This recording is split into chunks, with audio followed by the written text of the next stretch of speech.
So one of the things I always say to people is, what would a white man do? If a white man would go ahead and do it, or if someone else would go ahead and do it, then why not try? This is Space for All. Welcome to Space for All. I'm your host, Valerie McKiernan. Today, we're speaking with Dr. Emily Rickman. Dr. Rickman has a passion for space, and specifically exoplanets. I think you're going to love hearing from Dr. Rickman and her experience as a female in the aerospace industry. Let's listen in on my interview with Dr. Rickman. Hi, my name is Dr. Emily Rickman, and I am an astronomer at the Space Telescope Science Institute, and I work for the European Space Agency on the Hubble Space Telescope mission. Dr. Rickman, can you tell us how you found your place in space? Yeah, so I kind of fell into it through my love of physics and engineering growing up. So when I was a kid, I used to go, well, I still go, but I used to go to a lot of theme parks, and I love roller coasters, and my dad would take me, and I'd always be like, how do things work around us, basically? Like, how do you get to experience things like that? And roller coasters are all based off mechanics, off G-forces, how the effects of the human body. And it kind of really made me want to understand how things work in the world. And that really is what physics is. And so growing up, I knew I wanted to do something along the lines of physics or engineering in that kind of area. But then when I actually ultimately went to college, I really got sort of into astronomy and into astrophysics, and that's what I primarily ended up studying. So I did my undergraduate in physics and astrophysics, which is great because you get a lot of the foundational knowledge from the physics that's required and underpins everything that we do. But the astrophysics is specific to looking up at the sky and understanding the phenomena that we observe, the stars, the planets, galaxies, and so forth. And then I loved it. I fell in love with it by the second year of my degree. I had this incredible lecturer, Professor Simon Goodwin at the University of Sheffield. He's still there. He's great. And he gave this incredible course on exoplanets, which are just planets outside of our solar system. And I think this was my first exposure to even what an exoplanet is. And I just thought that was so fascinating and so amazing. And from that moment forward, I was just like, how do I get to do this as a job? So I went off to Australia for a year as part of my degree, where I did research for a year, specifically working in the realm of exoplanets, and got even more of a flavor for it and loved it. And so I finished my master's degree at that point. It's how it works in Europe. And then I went on to study, I got a PhD position at Geneva Observatory. And Geneva is home to the discoverers, the founding fathers of the field of exoplanets. And it was truly an honor to work at the place where Didier Queloz and Michel Mayor, who were the founders of the first ever exoplanet, and won the Nobel Prize in 2019 while I was there doing my PhD. In fact, it was just truly an honor to work with them and to get involved and to really truly understand what it is to work in exoplanet science. So I kind of just kept going. And I was then, after my PhD, offered a fellowship by the European Space Agency. That's actually how I ended up in the US. So we have the European Space Agency, or ESA for short. We have offices here in the US because we support the missions and science operations of some of the NASA-led missions. So missions often have multiple space agencies involved. In the case of Hubble Space Telescope, which I work with, we have both NASA and the European Space Agency collaborate. And in the case of the James Webb Space Telescope, which is the other mission that we operate from where I work, we have NASA, the European Space Agency, and the Canadian Space Agency collaborate on that mission. So we have people from ESA and from the Canadian Space Agency who are based with us in the US. And since then, I worked a few more years specifically in my research area, finding exoplanets and looking at all aspects related to that. And I now landed a job as what's called a science operations scientist.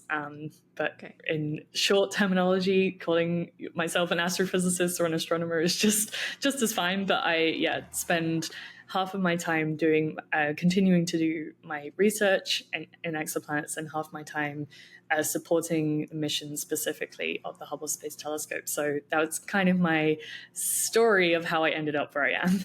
That's awesome. So your focus is in exoplanets then? Everything. It's Yes, basically, it yes. sounds like since your second year of university, your focus has been exoplanets. Can you Yes. explain what an exoplanet is for those of us who may not be as, as into them as we are, as you are? Absolutely, yeah. So an exoplanet is just a planet that orbits a star that is not our sun. So any planet that is outside of our solar system. Okay. And are there different types of exoplanets or is there a single type? Yeah, there are different types. So just like there are different types of planets in our own solar system, so we have like rocky terrestrial planets, just like planet Earth, and Mars has a rocky surface, and Venus and Mercury, so our inner planets in our solar system. And then we also have giant gaseous planets like Jupiter and Saturn and Neptune that don't have a solid surface like we do on planet Earth, but they're basically giant lumps, giant balls of gas. And so what we see is that we see these kind of two families of different exoplanets that we discover as well. So some are more similar to Jupiter and some are more similar to what we might characterize as Earth or Mars. Okay. And when was the first exoplanet discovered? Was it recent? Was it a long time ago? What are we looking at? Yeah. Yeah, so the first exoplanet that was discovered around the solar type star was in 1995 by Didier Queloz and Michel Mayor, who then won the Nobel Prize in 2019 for their discovery. So it's a pretty recent field in terms of the sort of timeline of astronomy and us understanding.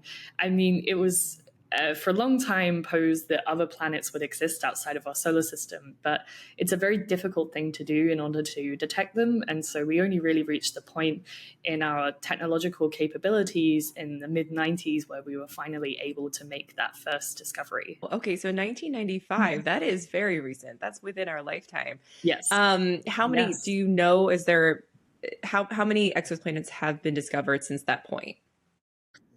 Yeah, so more than 5,000 exoplanets have been discovered now, Okay. and that number is growing rapidly every day and will continue to exponentially increase as our missions and technology increases rapidly. Some of the recent space missions that we've launched, but also the ones that are upcoming will really inflate that number massively. So, that's the number we're at the moment, but that is going to change very, very And quickly. the missions you're talking about, like James Webb, like the Roman Space Telescope?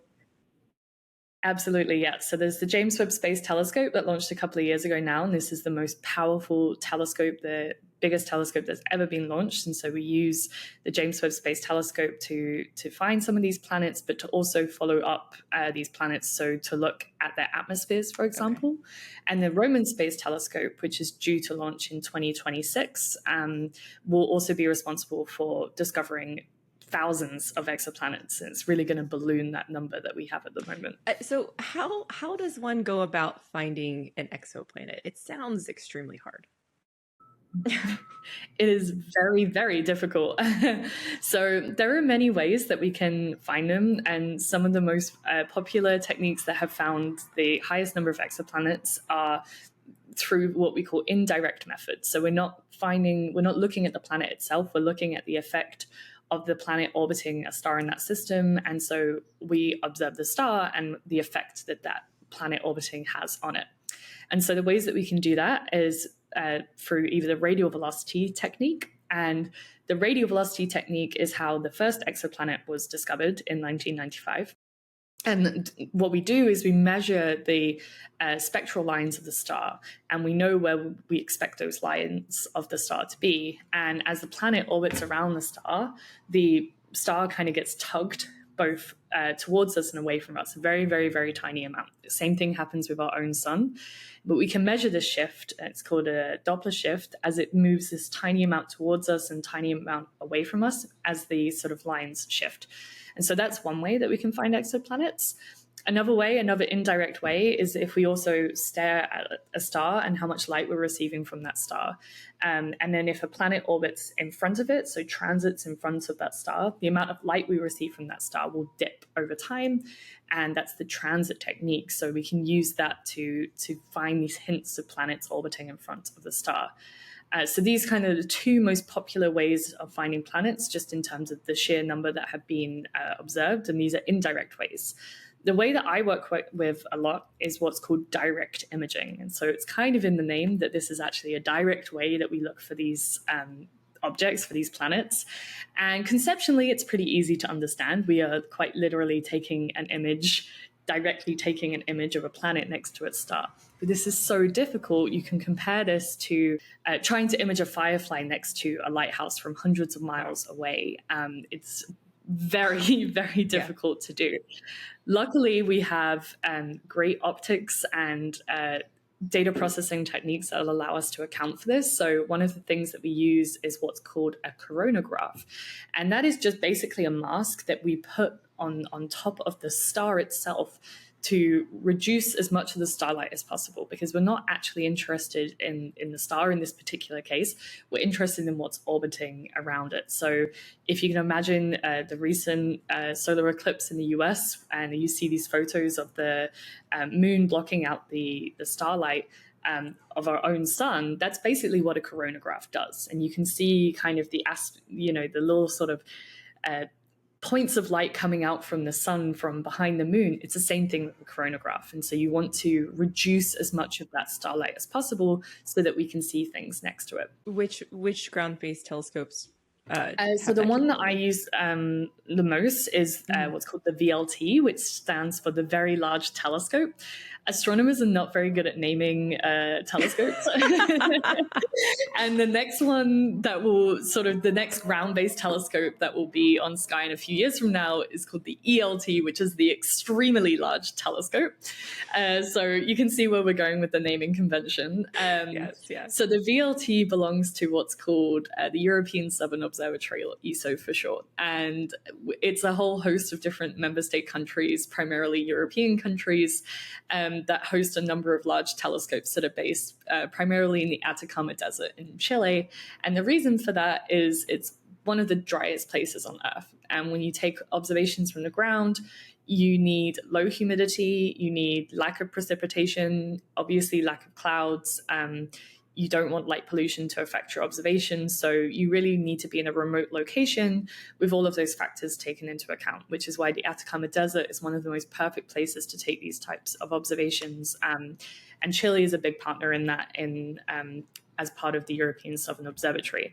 There are also other large ground-based telescopes as well. A lot of them are based in Hawaii, for example, we have many scattered around the world in places like Australia, also in remote locations. That's one of the reasons that I went to work there for a year. And La Palma, for example, in the Canary Islands as part of Spain. And so these are all in places where you're away from big cities, where the weather is ideally with the humidity as low as possible, and all of these other factors as well, like the weather. Will TMT also have this capability, assuming it gets built? That is a genuine question I don't know the answer to. Okay. I don't know what instrument capabilities TMT will have, just because I'm not involved in that project. Mm-hmm. So my assumption would be yes, but that would be me making an assumption. And okay, so you are located in the US. You're located in the DC area, correct? Yes. Okay, yes. And so you're able to do all of this research out of your headquarters in DC. How does that work? Yeah, so our telescopes are based, like the two that I primarily work on. So the James Webb Space Telescope is based 1 million miles away, and the Hubble Space Telescope resides in low Earth orbit. So it's still very, very far away from us, of course. And really the way that we have to work is that we have to download the data essentially from both Hubble and Webb on a regular cadence. So for the James Webb Space Telescope, we have to use what's called the Deep Space Network, DSN, and this is NASA operated, and we have to kind of regularly get time on the DSN that we have every day for 8 hours a day, so basically a third of the day is spent connected to the DSN that allows us to downlink the data from the James Webb Space Telescope. So we have the Missions Operations Center where I'm based in Baltimore, and so they downlink the data, and then we are then able to use that data pretty much immediately. We have big archives based where we're at Space Telescope Science Institute as well, who deal with making sure that all of the data products are taken care of. And then once we have those data products in hand, then we really sit down and do the analysis. And essentially all we need is a laptop at that point. So, the telescopes are very, very far away from us, but, as long as we receive the data in the format that we need, then we can do the things that we need to do with it in terms of the analysis. And just because I'm curious, how does that data come in? Is it in the form of images? Is it analytical? What is it? So it's what's called FITS files. And so we work with these a lot in astronomy. It's just a specific data format, and they have different dimensions depending on what type of data you're working with. So in some cases, they might be like 3D, for example. So you'll have like an x-axis and a y-axis. So that's like a regular 2D image like you would take on your phone or anything like that. And the third dimension might be stepping through different wavelengths that would build up what we call a cube. Okay. And so as we step through those different wavelengths, we're going to see different features depending on the wavelength that we're looking at. So that's just one example. Sometimes they are images, yes, where we just have two-dimensional images, and we're able to pull out information of those as well. It depends if we're looking at spectra. So, how much light essentially we're getting across different wavelengths, or if we're just looking at sort of more like an image plane. And that's awesome. So, all right, you've risen very quickly in this industry, right? You've went from university and you've quickly become one of the leaders in finding exoplanets. How did you take that passion and turn it into your career, especially in an industry that's so male dominated? Did you have any tips or tricks as you kind of made that path for yourself? Yeah. So one of the things I always say to people is, what would a white man do? And I always gave myself this attitude and confidence of saying, if someone else would go ahead and apply for that job or ask for that funding or apply for that observing time or whatever it is, if a white man would go ahead and do it, or if someone else would go ahead and do it, then why not try? If you don't even put your name in the running, you've already self-selected yourself out of the process. You haven't even given yourself a chance. If you put your name forward for something, whether that's a job or funding or whatever it is, then you're already giving yourself a non-zero chance. There have been many studies to show that men frequently put themselves forward for things even if they maybe don't hit all of the criteria in like a job description, for example, whereas women often feel like they need to hit every single mark on the criteria in order to even consider putting themselves forward. And so there's a bit of a gap in terms of women feeling like they're able to speak up or put their name forward for something or apply for a job or, a grad school position or whatever it is that they want to do. And so I've always tried to take that attitude forward in terms of, is this something that I want to do? Like, is the reason I'm not applying for this just purely because I'm not interested in it? Or am I not applying because I don't feel like I'm good enough, or I don't feel like I would be a strong candidate in the running? And, I've always just tried to go ahead with that attitude and really take a minute to question why I'm feeling a certain way. And sometimes the answer is, I'm just not that interested in it. I'm just not I don't want to put my time and energy into that thing. And that's also okay. And that's a completely valid answer. But sometimes if I'm sitting there and thinking, I'm not good enough for this, I'm not qualified enough, I'm like, actually, yes, you are. And it's also not for you to make that decision.